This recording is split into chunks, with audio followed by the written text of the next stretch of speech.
It's like, hey, it's dangerous to go alone. Take this. And he hands you that sword. Hey everyone, welcome back to Rupees Over Ramen, the show where we talk about animation, creativity, the creative process, and tons of other nerdy stuff. Like I said, we are back with Legend of Zelda, talking about the origins of this amazing story, this amazing game, this amazing world. When Shigeru Miyamoto and Takashi Tezuka were working on Legend of Zelda, they wanted to add something more that Mario didn't have. They wanted to add communication. So they made it so you don't just start with the sword. You start this way and you can just kind of adventure on your own and not talk to anyone, even though like that may be like that might be the comfortable thing to do. No, you have to go into a cave and there's an old man who you don't know. And he's like, hey, it's dangerous to go alone. You have to talk to him. And when you talk to him, he's like, hey, it's dangerous to go alone. Take this. And he hands you that sword. And it started this idea of communication. You need to talk. And with Legend of Zelda, when they were making it, they encouraged people playing this game to communicate with other people, to talk about, hey, how did you do this? Or what was the best way of finding this, beating this dungeon, or finding this bomb, or whatever, or finding this item, whatever it may be. They kind of wanted to build that idea of communication. And with this, when Shigeru Miyamoto was working on this inspired him to make a game that was solely based on communication. So what game do you think that may be? It is one that is huge and like super fun. It's a comfy, cozy game. Animal Crossing. Yep, Animal Crossing. Legend of Zelda inspired Animal Crossing because Shigeru Miyamoto is like, hey, I really like this idea of communication within a game. It's kind of different, talking to different people and seeing what they have to say and having that impact your journey. I want to make a game that's based entirely on communication, and that's Animal Crossing. So communication is key.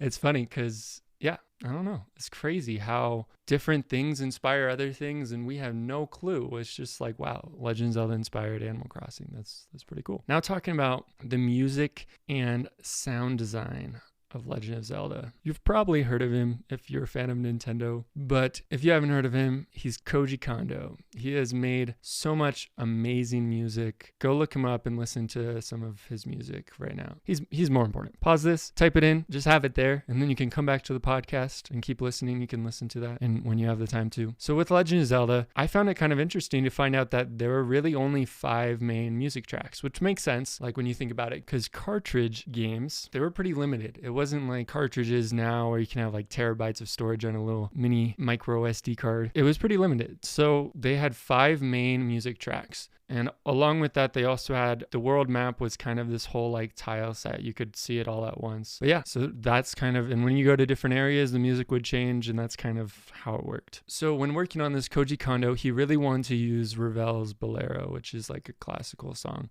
but it was still under copyright. So the song was written a really long time ago, but it hadn't been quite long enough for people to use it like in games and stuff like that. It was really late into development. So Koji Kondo's like, okay, I guess I'll just write my own overworld theme.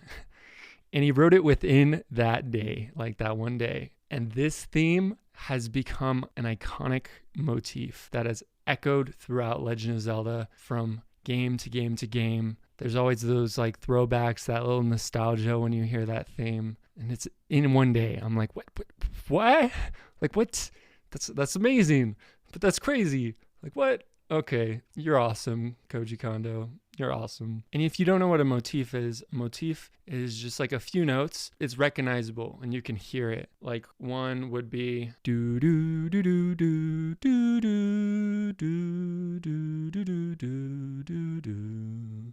Like those are motifs that are in that. Or like Kola da da da, however that one goes. Yeah, that's a motif. And it's something that's like you recognize and you're like, oh yeah, okay. And it's become this iconic motif that song has. And with The Legend of Zelda, it created this idea of, some consider it to be a spiritual forerunner of modern action role-playing video games, the RPG genre. The idea of having the role of a certain thing like a hero or whatever and taking on that role and going on an adventure. It was still pretty simple. It didn't have like leveling up EXP and stats and stuff, but it was still that same idea of like learning and growing. And I think it like playing Legend of Zelda as a kid is what inspired me to play so many other games like with friends and stuff. Like Dungeon Siege is one of them. Dungeon Siege is like an RPG. You choose like your race and kind of what you want to start out with, and then you go and level up, get new weapons, new armor, stuff like that, and play with your friends, and it's super fun. And yeah, you just kind of continue on. And I just found like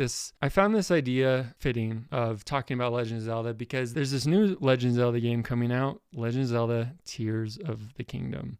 It is a sequel to Breath of the Wild, and they are expanding upon that idea of a non-linear game even more so, that you don't just have the world that you're walking on, but you also have the sky, and you can go up there and you can explore the sky too, and there's like a sky kingdom and stuff, and you can fly down from the sky to the ground and go back up and just explore and explore and explore, find new items, level up, get new armor, boss fights, all that good stuff. And with that, even if you're not a fan of video games, even if you're not a fan of fantasy, the thing that I find so amazing about these things and other like stories and games and stuff is the idea of taking you and putting you in this new world, in this new place, and you get to uncover the mysteries and discover the unknowns of this unknown world. Like Shigeru Miyamoto like really fought for is you can explore the unknown, and you can go, even if you're just like reading like Pride and Prejudice, you're discovering this new world, this unknown thing, and you're like, wow, this is really interesting how they thought. And that's why I find books, manga, movies, animation, whatever, so interesting, because you get to discover this unknown thing and you get to experience it. And it's created by so many amazing people that love these things and want you to be a part of this world that they're creating. And that's something that I want to do too. So hope to do more with that in the future. But I just wanted to close with some thoughts from Austin Kleon's book. So he talks about climbing your own family tree, your like creative family tree. And he says, seeing yourself as part of a creative lineage will help you feel less alone as you start making your own stuff. I hang on to pictures of my favorite artists in my studio. They're like friendly ghosts. I like that. It reminds me of like Harry Potter with Dumbledore. He has all the other headmasters up there. It's like, hey, inspire me. I can almost feel them pushing me forward as I'm hunched over my desk. The great thing about dead or remote masters is that they can't refuse you as an apprentice. You can learn whatever you want from them. They left their lesson plans in their work. That kind of ties into this podcast and like looking at animation and video games and creativity, the creative process, tons of other nerdy stuff. It's so you can look at these people that came before and be inspired from them and by them, see their lesson plans, see what inspired them and what compelled them, and see how that can compel you and how it can inspire you and help you to grow as an artist and as an individual. Thank you so much for joining. Let me know through email or in the comments if there's an animated movie or game or story or Dungeons and Dragons thing or something fantasy related, whatever, that you want me to talk about, and like I'll see if I can talk about it. We're gonna have different people on, and if you want to be on the podcast, just let me know, and trying to set up a system for that. But yeah, and until then, see you guys next time,